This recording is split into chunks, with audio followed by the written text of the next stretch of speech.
पर हो रही है ना सुकेश, ये न्यू नॉर्मल होता जा रहा है क्या?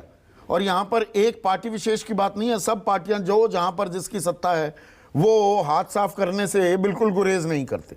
देखिए बड़ा डेलिकेट बैलेंस है संदीप, चाहे वो पॉलिटिकल क्लास हो या ब्यूरोक्रेटिक क्लास हो, उसको बड़ा बैलेंस बना के चलना होता है, क्योंकि दोनों जनता के प्रति जवाबदेह हैं। जब दोनों एक दूसरे के प्रति जवाबदेह हो जाते हैं तब ये दिक्कत होती है। मुझे अरुण जेटली का पार्लियामेंट में दिया गया एक भाषण याद है, उन्होंने जुडिशरी के संदर्भ में कहा था, और आई विविडली रिमेंबर दैट, कि प्री रिटायरमेंट वर्डिक्ट्स ऑफ जजेस are influenced by post retirement jobs.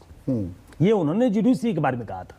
मुझे लगता है कि जो नया समय है, ये युग जो है, उसमें ब्यूरोक्रेसी ऐसी कमिटेड हो गई है कि वो आगे अपना जो भविष्य देखती है वो उस समय के अपने कार्यकाल को ध्यान में रखते हुए करती है कि हमारा आचरण कैसा होना चाहिए अपने आका के प्रति। उसके आका जनता नहीं है। आपने कहा कमिटेड ब्यूरोक्रेसी।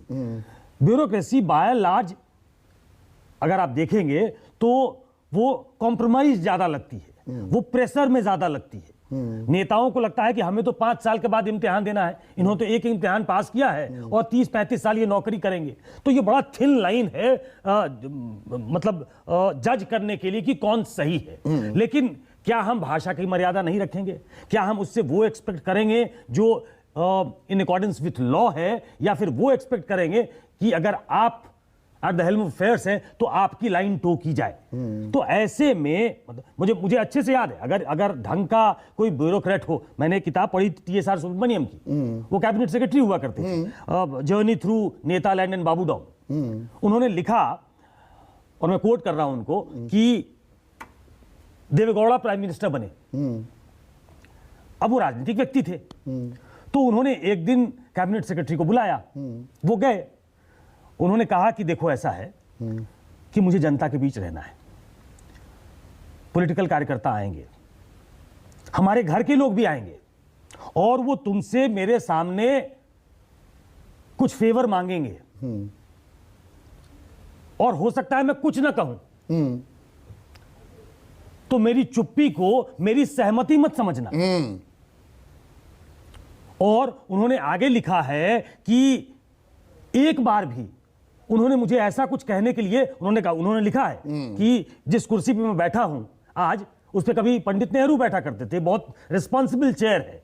तो राजनीतिक वजहों से हो सकता है मैं कुछ कहूं, कभी चुप भी रह जाऊं, लेकिन भी दूं तो भी उसको हामी मत मानना, तब भी मत करना। अब उस समय ब्यूरोक्रेसी शायद ऐसी थी, जो जैसा उन्होंने बताया है कि उन्होंने कभी अकेले में भी मुझे ये नहीं कहा कि ये काम कर दो जो इन अकॉर्डेंस टू लॉ नहीं है। पर आज की तारीख में आलम तो ये हो गया है ना सुकेश, कि हम वरिष्ठतम IAS अधिकारियों को देख रहे हैं, रिटायर हो गए तो सलाहकार नियुक्त हो गए, या वो सांसद बन गए।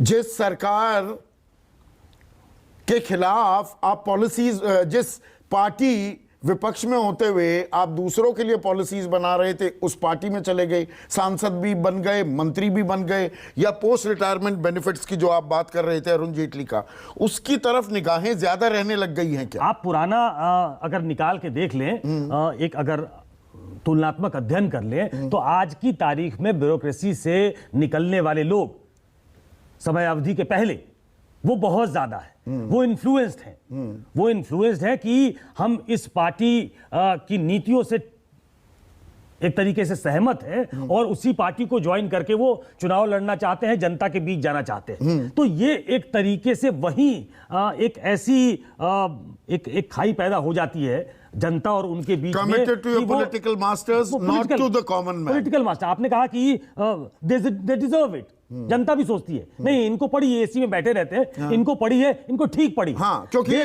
नौकरशाह भी वो जनता की सुनवाई नहीं करते, नेता के सामने ही वो जी हजूरी के मोड में आते हैं। उनको लगता है they deserve it, but we don't deserve it. Yes. Neither do we deserve such leaders nor we deserve such bureaucrats. भाई, आप नीतियां बनाते हैं, आप उसका अध्ययन करते हैं, और एक निरपेक्ष भाव से जो जनता के लिए ठीक हो, जो देश के लिए ठीक हो, क्या वो नीतियां आप बना देते हैं? क्या आपको कहीं ये बहुत ज्यादा टिल्टेड है टुवर्ड्स ब्यूरोक्रेसी? जैसे नीतीश कुमार के बारे में कहते हैं, और हाल फिलहाल में नवल जी के एक मंत्री ने इस्तीफा दे दिया इस्तीफा दिया कि भाई वहां ब्यूरोक्रेसी की सुनी जाती है, उनके खिलाफ सुनना नहीं चाहते नीतीश कुमार। तो कोई बहुत ज्यादा बैंक करता है ब्यूरोक्रेसी पे कि यही पार घाट लगाएंगे, नीतियां हमें बनानी है, I am at the top, और मैं जो नीति बनाऊंगा उसको परकुलेट करके नीचे पहुंचाने की जिम्मेदारी ब्यूरोक्रेसी पे है। या फिर आप बहुत ज्यादा अपने पॉलिटिकल क्लास पे डिपेंडेंट हो, जहां ब्यूरोक्रेसी को आप इस्तेमाल करते हो।